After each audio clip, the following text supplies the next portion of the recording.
Glória a Deus. Eu quero compartilhar uma palavra com você.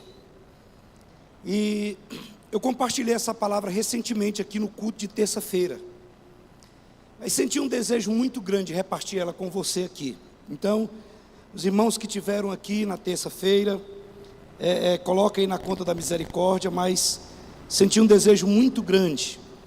E algumas verdades que nós falamos naquele dia, nós vamos falar aqui hoje. Tem um texto que está em Mateus capítulo 7. Mateus capítulo 7, do verso 7 ao verso 11.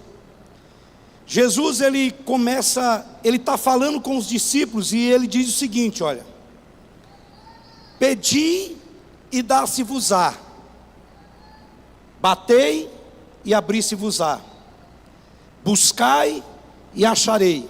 E ele diz, porque todo o que pede, recebe, o que busca, encontra, e aquele que bate, a porta há de se abrir.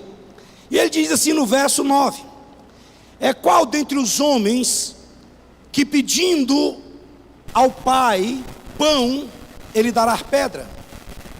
Qual dentre os homens que, se o filho pedir ao pai um peixe, ele dará uma cobra? Aí no verso 11 ele diz exatamente isso aqui, olha: se vós que sois maus. Ele não está falando do homem ser um assassino, não, o que ele está dizendo é o seguinte: se você que tem essa natureza caída, ele diz, se vós que sois maus, quereis dar boas coisas aos vossos filhos, ele diz assim, olha, quanto mais o vosso Pai, algumas traduções diz, vosso Pai Celestial, outras traduções diz, quanto mais o vosso Pai, vírgula, que está nos céus, vos dará aquilo que lhe pedirem. Eu quero chamar a sua atenção aqui, exatamente para essa expressão aqui, Pai. Por quê? Porque nós precisamos entender que Deus, Ele, além de ser o nosso Deus, Ele também é o nosso Pai, e isso faz toda a diferença. Ele diz, olha, quanto mais se vocês pedirem ao vosso Pai. Você que é pai, você que é mãe, você sabe muito bem que o filho, ele tem acesso àquilo que te pertence. Romanos capítulo 8, obrigado. Romanos capítulo 8, ele diz que os filhos são herdeiros de Deus e co-herdeiros com Cristo. Então, todas as vezes que nós nos dirigimos a Deus, é importante nós entendermos que nós chegamos até Ele, não somente como um Deus que é onipotente, onisciente, onipresente, mas como um Deus que é o nosso Pai. É o nosso Pai.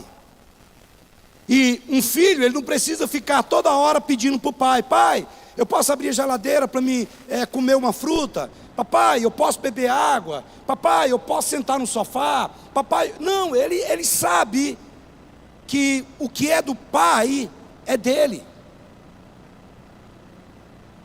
Um filho não precisa chegar no trabalho e chegar lá, vai chegar e dizer assim, olha, eu quero marcar uma audiência com o meu pai, porque eu preciso conversar com o meu pai. Não. Talvez um vendedor, um cooperador precise fazer isso. Mas o filho tem acesso ao pai. E a Bíblia diz que através de Jesus, o acesso foi liberado ao coração do pai. Então, ele diz aqui, olha, se vós que sois maus quereis dar boas coisas aos vossos filhos, quanto mais o vosso Pai que está nos céus. Eu quero dizer para você que está aqui nessa noite, que você não é órfão, você não é escravo, você é filho e é filha de Deus. Isso aqui é uma verdade que transforma, isso aqui é uma verdade que muda a nossa forma de nós nos relacionarmos com Deus. Houve um tempo na minha adolescência que eu imaginava Deus como um velhinho barbudo, cabelo grande, todo branco, parecendo Papai Noel, sentado em um trono e com um pedaço de pau doido, esperando eu errar para me dar uma paulada na cabeça. Outras vezes eu comecei a me relacionar com Deus como um Deus punitivo. Por quê? Porque eu cresci escutando: olha, Deus não gosta de menino desobediente, Deus vai te castigar. E aquilo começou a trazer um travamento no meu relacionamento com Deus. A Bíblia diz em 1 João capítulo 3, versículo 1, diz assim: olha, vede com que grande amor nos tem concedido o Pai, ao ponto de sermos chamados filhos de Deus. Uau! Irmãos, olha o que João está dizendo. Vede que tão grande amor tem nos concedido o Pai, a ponto de sermos chamados filhos de Deus. E ele conclui dizendo assim: e de fato somos filhos de Deus. Eu não sei se é do seu tempo, mas quando eu era adolescente, tem uma turma aqui também que eu estou vendo que foram adolescentes da minha época. E o cara que tinha dinheiro, José Nilson, como é que o pessoal da cidade, principalmente do interior, se referia? Quando chegava um caboclo novo com um carro, dizia assim: lá vem aquele filhinho do papai.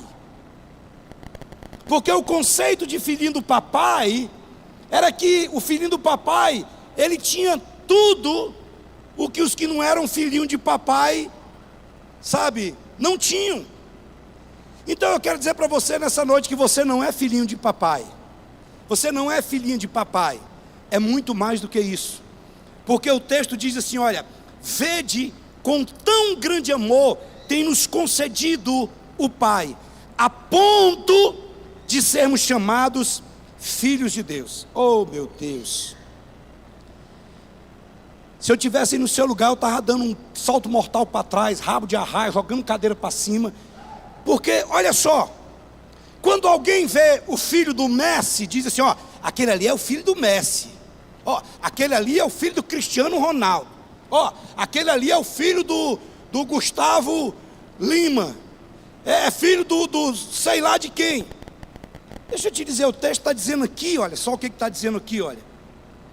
Que grande amor tem nos concedido o Pai, a ponto de sermos chamados filhos de Deus. Não existe ninguém mais importante do que Deus. E a Bíblia está dizendo que eu e você somos o quê? Filhos e filhas de Deus. Irmãos, existem verdades nas Escrituras que, se nós não entendermos com o coração, se não for uma revelação no nosso espírito, se for simplesmente um conhecimento mental, um conhecimento religioso, não promove nenhuma transformação nas nossas vidas. Porque quando nós sabemos de quem nós somos filhos, tudo muda, tudo é diferente. Sabe por quê? Nós representamos o nosso Pai. Nós representamos, sabe, o Deus Todo-Poderoso. E nós vivemos em uma sociedade, sabe, não somente no Brasil, mas no mundo todo, marcado pela orfandade. Sabe, quando nós atendemos hoje não somente jovens, adolescentes, mas adultos, nós vamos ver que a raiz de quase todo trauma, de quase todo problema existencial das pessoas, está diretamente ligado à paternidade. Porque hoje há uma orfandade generalizada. Existe um padrão de orfandade, não somente física, mas uma orfandade emocional e uma orfandade espiritual. Existem filhos que não conhecem os pais, e os pais dão destino aos filhos.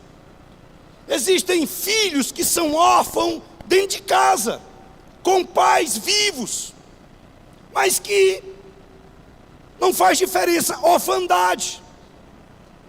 Existem pessoas que os pais judiaram, que os pais trataram mal, abusaram. Então isso causa um travamento de tal forma que nós temos dificuldade de nos relacionarmos com Deus como Pai. Porque a nossa figura paterna foi disfuncional, ou não tivemos. Muitas mães tentaram fazer o papel de mãe e de pai, mas é diferente. E nós nos convertemos e chegamos aqui e começamos a nos relacionar somente com Deus. Nós não conseguimos entender que além de Deus, Ele é o nosso Pai. Tem um livro, depois você pode procurar. Esse livro eu li ele no final dos anos 80, já era um livro há muito tempo publicado, e é de uma muçulmana, e o título do livro é Eu me atrevi a chamar-lhe de Pai. Eu me atrevi a lhe chamar de Pai. Então muitos de nós crescemos sem referência paterna, e por isso nós temos dificuldades de compreender e de nos relacionarmos com Deus como um Deus amoroso, como um Deus que nos ama, como um Deus que cuida de nós. O Evangelho de João, capítulo 3, versículo 16, a Bíblia diz, talvez seja o versículo mais conhecido que tem na Bíblia: Deus amou o mundo de tal maneira que deu o seu unigênito Filho, para que todo aquele que nele crê não pereça, mas tenha vida eterna. Algumas traduções dizem: Deus amou o mundo de tal maneira que deu o seu Filho único, o seu único Filho. A palavra unigênito, ela é mais expressiva. No original ela significa alguém gerado segundo a mesma espécie, do mesmo tipo. E o texto está dizendo que Deus nos amou de tal maneira que deu o seu único Filho, o seu Filho com a mesma natureza sua. Deus amou o mundo de tal maneira que deu o seu unigênito Filho, para que todo aquele que nele crê não pereça, mas tenha vida eterna. Então entenda uma coisa: Jesus era o único Filho de Deus. E no Antigo Testamento você vai ver que as pessoas não se relacionavam com Deus como sendo Pai. É quase que 100% como Deus. Existem expressões chamando Deus de Pai no Antigo Testamento, mas essa expressão fica mais evidente no Novo Testamento. Agora, presta atenção: Jesus era o único Filho de Deus, mas Jesus vai se tornar o primogênito Filho de Deus, porque depois que nós aceitamos a Jesus como Senhor e Salvador, nós agora também nos tornamos filhos de Deus. E já não existe mais só um único Filho de Deus. A Bíblia diz em Colossenses 1,15, o apóstolo Paulo diz: esta é a imagem do Deus invisível, o primogênito de toda a criação. Então ele está dizendo: olha, ele, Jesus, ele é a imagem do Deus invisível, e ele, Jesus, ele é o primogênito, ele é o primeiro de uma nova criação de filhos e filhas de Deus. Romanos capítulo 8, verso 29, na parte B do versículo, o apóstolo Paulo diz: a fim de que Jesus seja o primogênito entre muitos irmãos. Então, o unigênito Filho de Deus se torna o primogênito, o primeiro.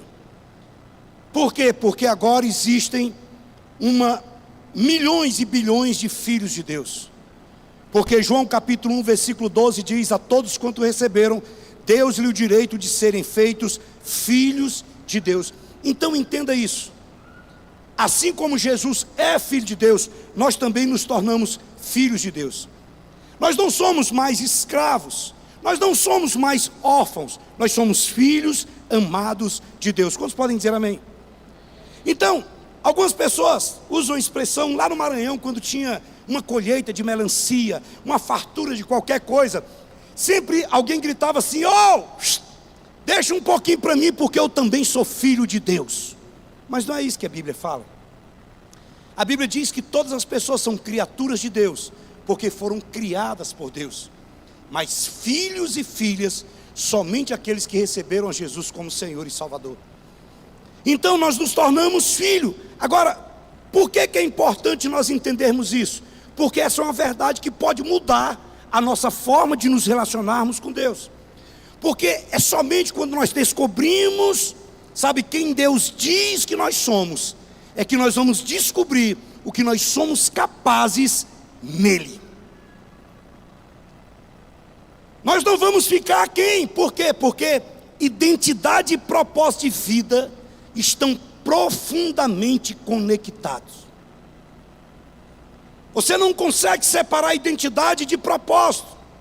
A limitação de toda a nossa conquista é crise de identidade. Porque quando eu sei quem eu sou, de onde vim e para onde eu vou, então eu posso seguir firme no meu propósito. Então, identidade e propósito de vida estão profundamente, diretamente conectados. Por isso eu preciso pedir a Deus revelação, entendimento e clareza de que eu sou filho. Qual que é o problema de ter uma identidade incorreta sobre nós? Sobre quem nós somos? É que ela vai deformar a nossa identidade. E nós vamos começar a nos relacionar com Deus de maneira distante, de maneira fria. Por quê? Porque só existe medo, só existe temor, não existe um relacionamento de afetividade.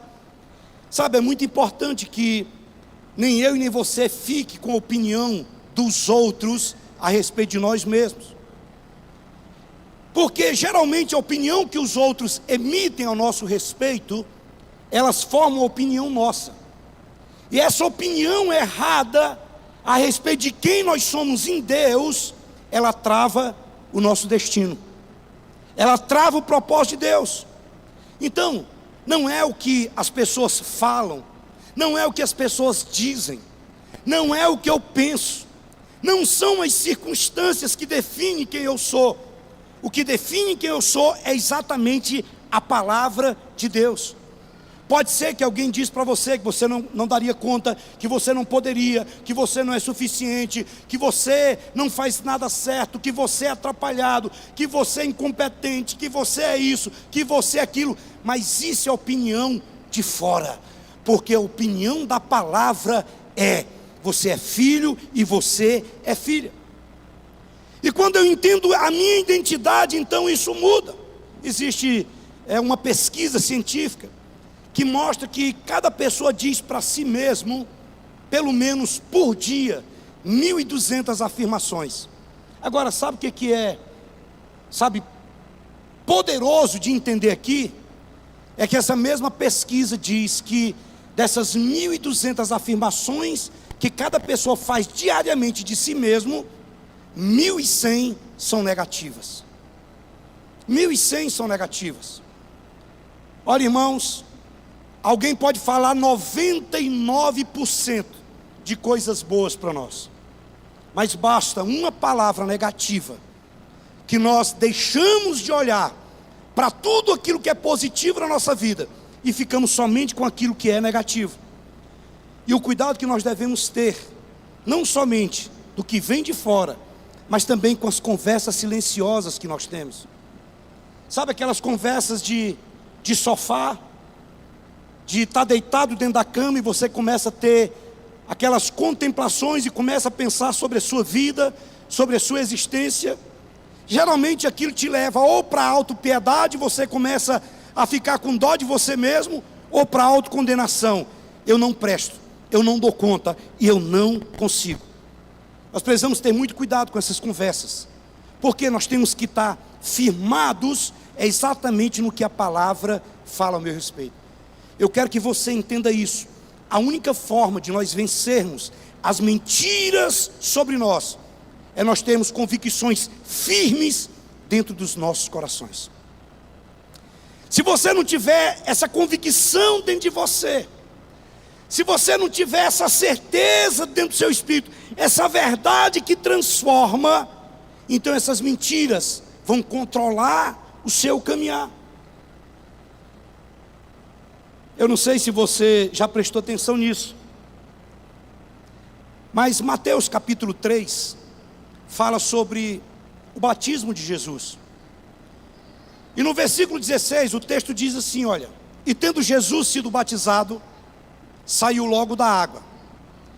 E eis que os céus se abriram, o Espírito veio sobre ele, e em Mateus capítulo 3, versículo 17 diz assim: e eis que uma voz dos céus dizia: este é o meu filho amado, em quem me comprazo.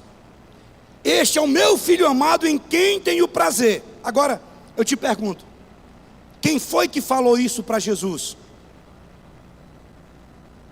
Quem?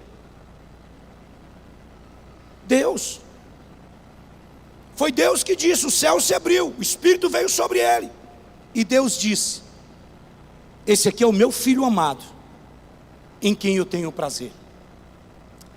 Você sabia que essa mesma palavra foi dita para mim e para você?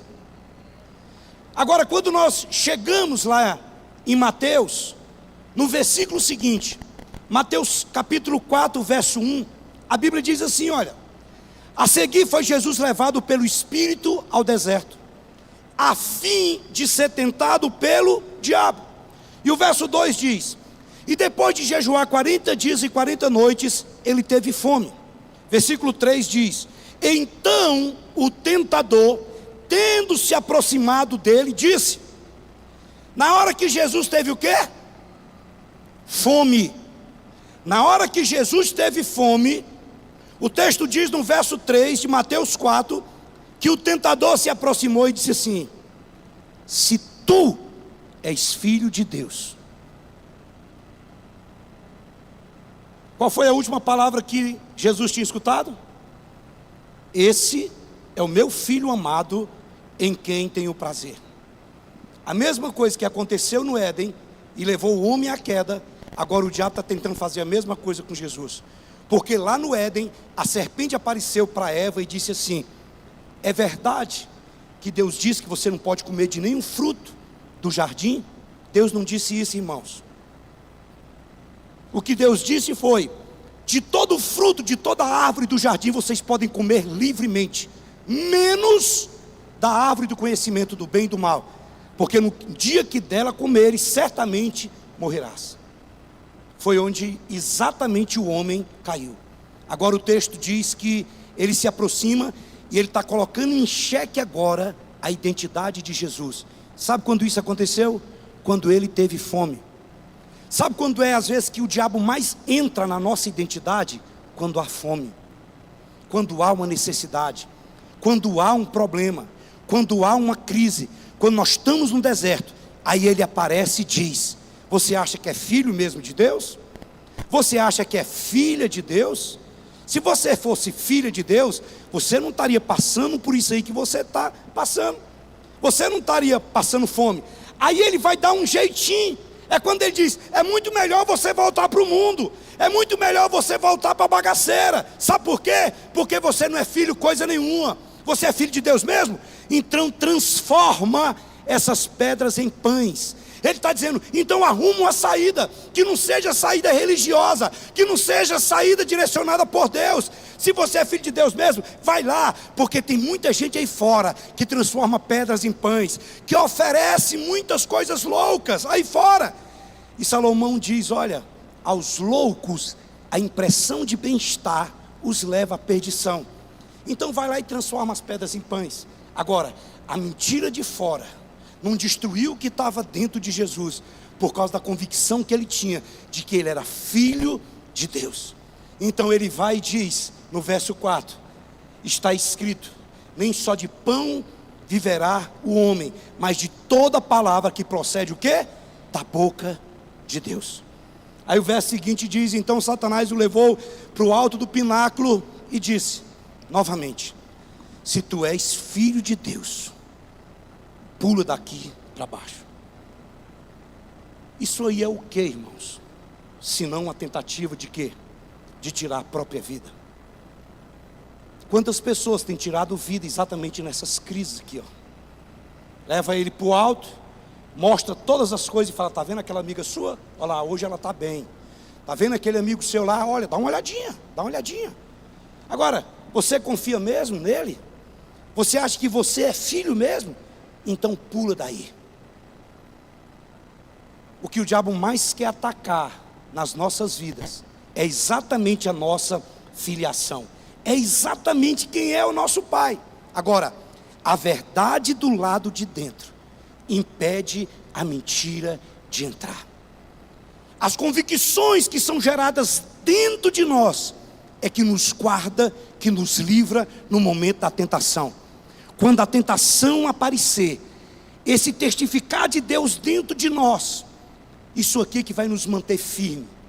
Porque olha, isso aqui é extremamente importante nos momentos mais decisivos da nossa vida, nos momentos mais difíceis, nas encruzilhadas da vida, quando nós estivermos cambaleando, o entendimento de que nós somos filhos de Deus dentro de nós é que vai nos sustentar contra esses ataques que vêm de fora. Provérbios capítulo 23, versículo 17, o autor de Provérbios diz: porque assim como o homem imagina na sua alma, assim ele é. Porque assim como o homem imagina na sua alma, assim ele é. Nós vamos sair nessa noite desse lugar com essa convicção no nosso coração, que independente das circunstâncias, das encruzilhadas da vida, Deus é o nosso Pai. Ele não é somente o nosso Deus, Ele não é somente o nosso Senhor, Ele é o nosso Pai. Por quê? Porque quando nós sabemos quem nós somos, nós sabemos o que nós vamos fazer, a forma como nós vamos agir. O grande problema hoje em dia é que as pessoas não sabem que elas são, e acaba se tornando o que a mídia diz que ela é, o que pessoas do lado de fora diz que ela é, o que as críticas diz que ela é. Sabe por quê? Porque ela não tem essa convicção firmada dentro dela. Essa convicção dentro é que é a nossa proteção. Quantos podem dizer amém? Sabe, não são os meus medos, não são os meus traumas, não são as minhas experiências negativas que vão determinar quem eu sou. É exatamente a palavra de Deus na minha vida.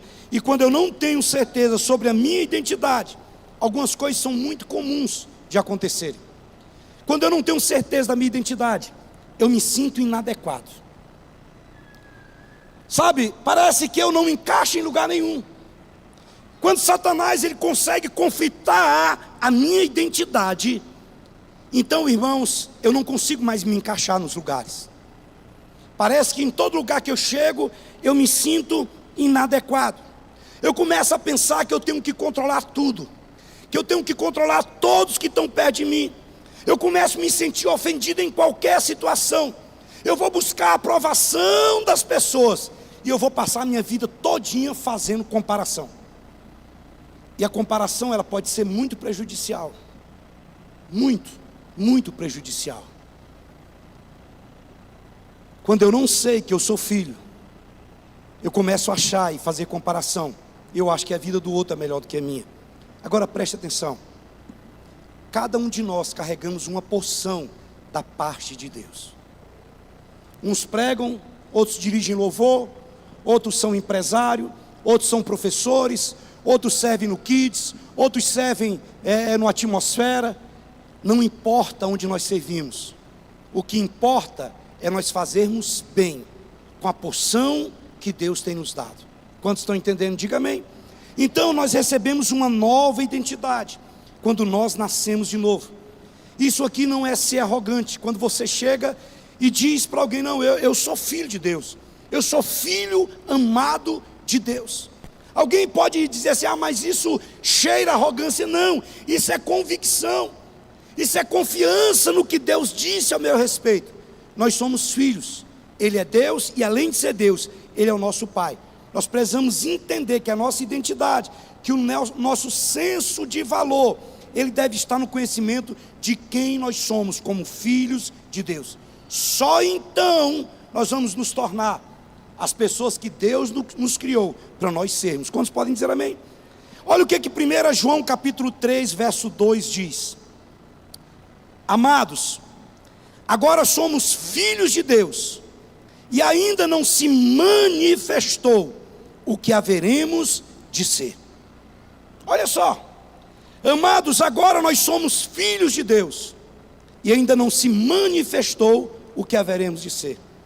Gálatas capítulo 3, versículo 26 diz: pois todos vós sois filhos de Deus, mediante a fé em Jesus Cristo. Então, para nós sermos quem Deus quer que sejamos, para vivermos o que Ele quer que vivamos, nós precisamos saber quem Ele diz que nós somos. Nós somos filhos. Você é filho, você é filha, amado e amada de Deus. Quantos podem dizer amém? Então, pare de tentar conquistar o amor de Deus, porque Deus não vai amar mais ou amar menos. Deus não faz acepção de pessoas no quesito amar, porque a totalidade do amor de Deus foi revelado na cruz quando Ele morreu por nós. Eu preciso entender isso, que eu sou amado por Deus, eu já sou amado. Então comece a rejeitar todo o sentimento de culpa, sabe, de acusação. Sabe quando o diabo diz, você não é digno, você diz, eu não sou digno mesmo.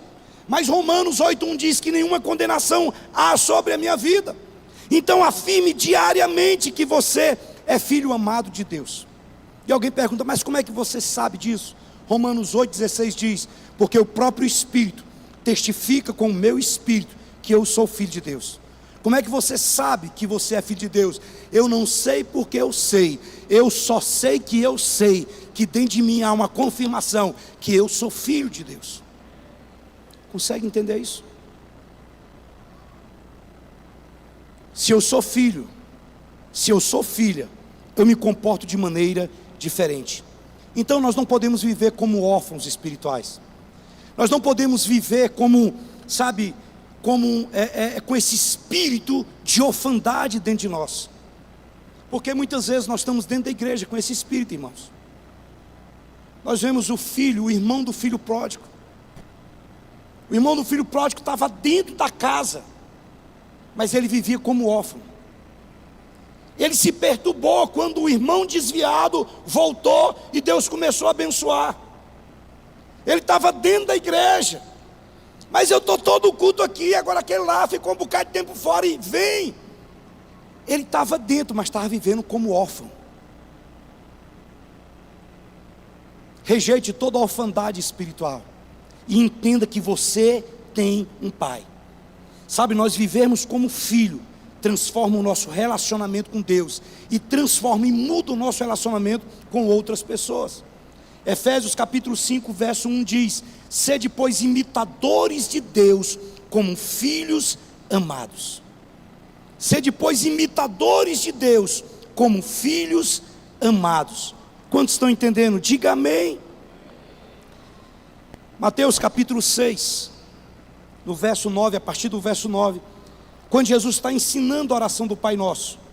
Como é que começa a oração do Pai Nosso? Começa como? Por que não começa Deus Nosso? Jesus está ensinando e fala assim, vamos lá, vocês querem aprender a orar? Então começa, Deus Nosso que estás nos céus.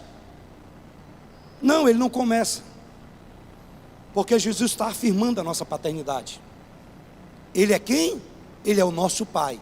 E é por isso que a oração começa exatamente assim, Pai Nosso que estais nos céus. O Espírito Santo quer nos levar de volta a essa convicção, a essa certeza, que nós temos um Pai nos céus, que nos ama, que nos aceita e que cuida de nós. Quantos podem dizer amém? Eu quero concluir com você, com algo que por um tempo perturbou o meu coração.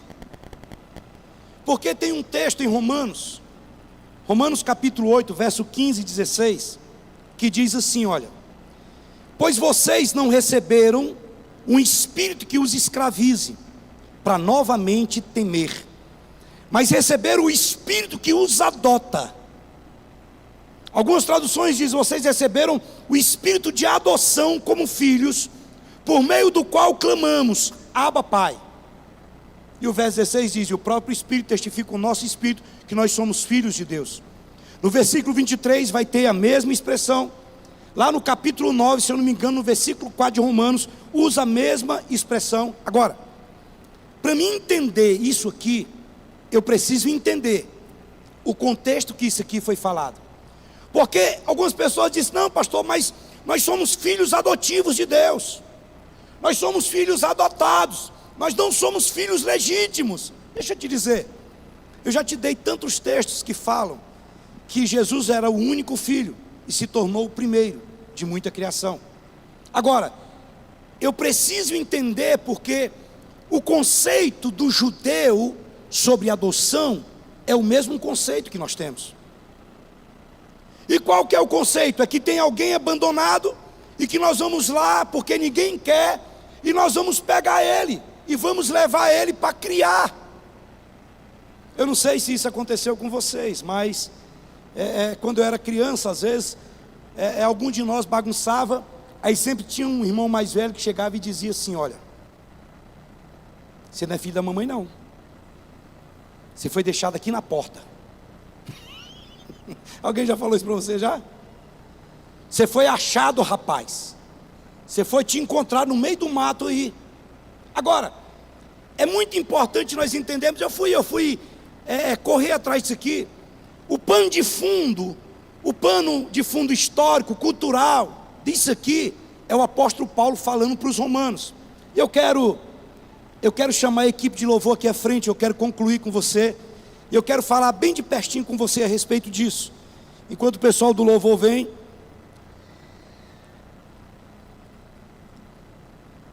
o entendimento dos romanos, quando Paulo está escrevendo para Roma, ele está usando exatamente o conceito jurídico usado pelos romanos. E quando nascia uma criança, filho de romanos, o pai poderia esperar até 9 dias para poder ir ver a criança. E quando ele chegava ali, nos 9 dias, ele olhava a criança, e se a criança tivesse qualquer defeito, qualquer coisa que ele não gostasse, ah não, esse menino tem a cabeça grande, ele veio do Ceará, não quero não. Ah não, esse menino é orelhudo, não. Qualquer coisa que ele olhasse, ele falava assim: eu não quero. E estava tudo bem. Estava tudo bem.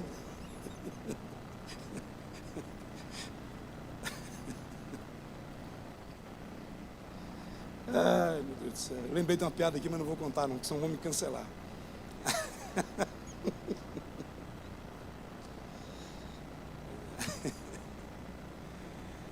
Conta, né, depois.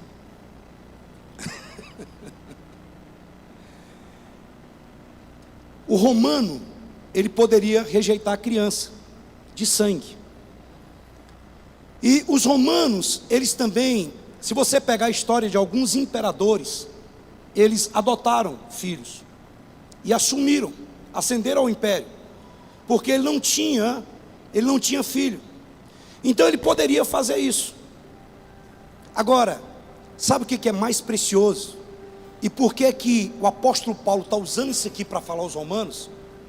É porque o romano, ele poderia rejeitar um filho de natureza, filho por natureza, filho de sangue, mas ele não podia rejeitar um filho adotivo.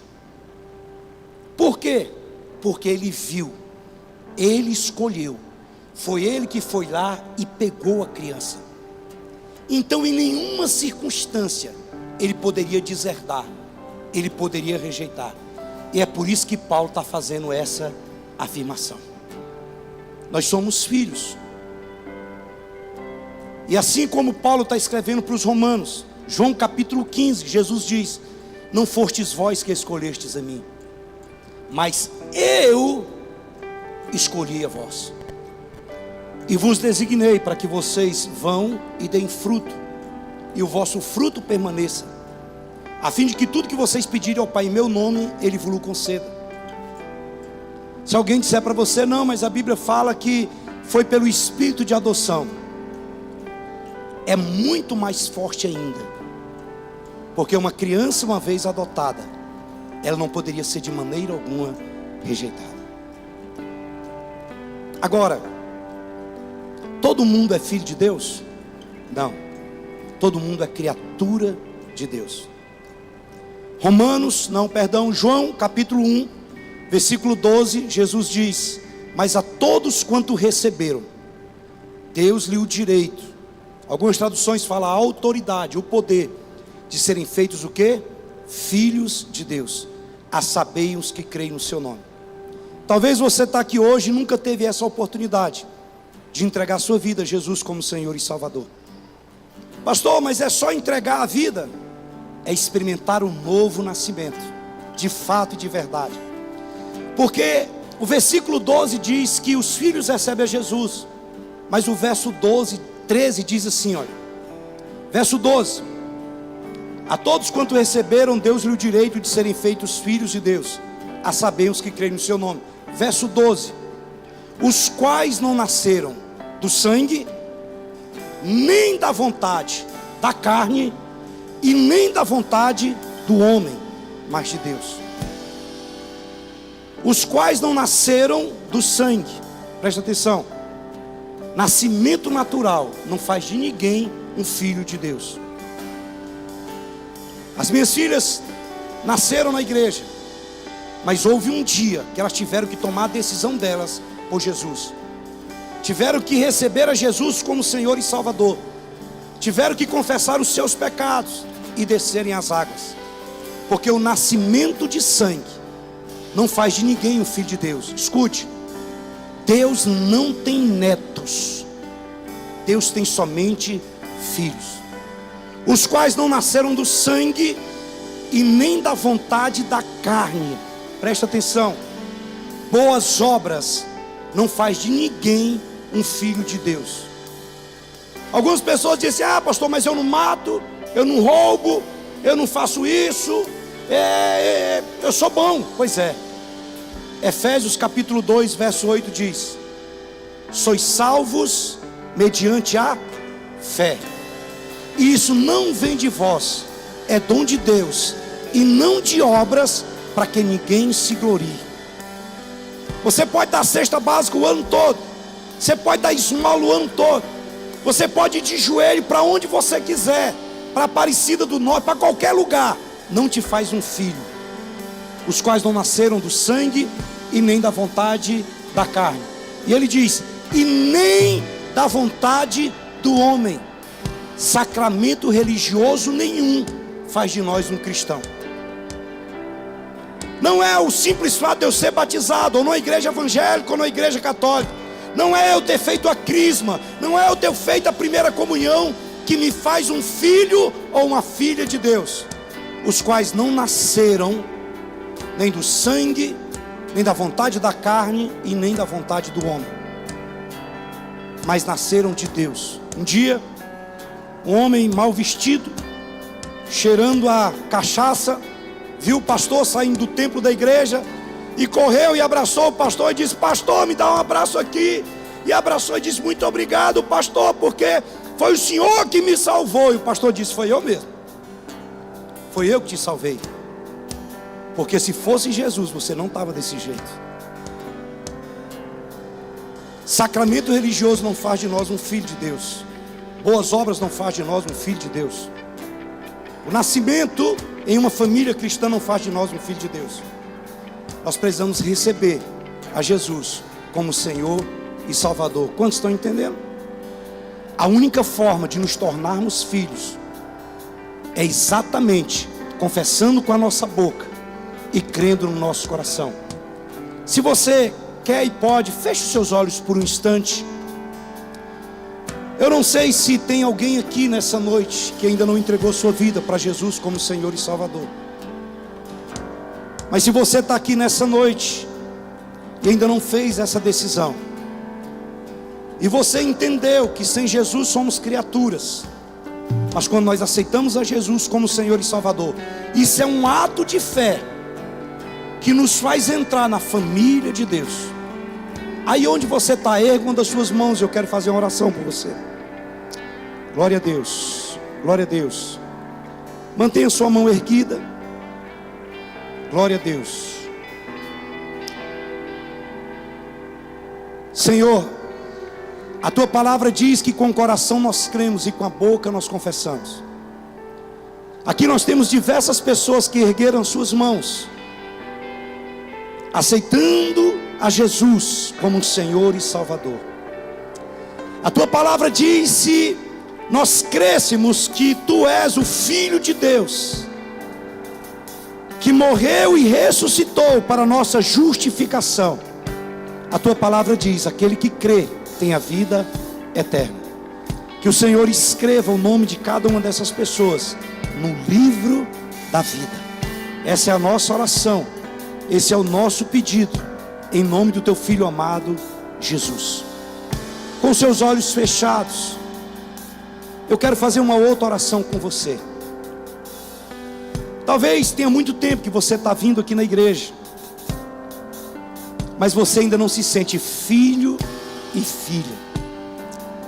Você se relaciona com Deus somente como um Deus, talvez por causa de orfandade, uma paternidade mal resolvida.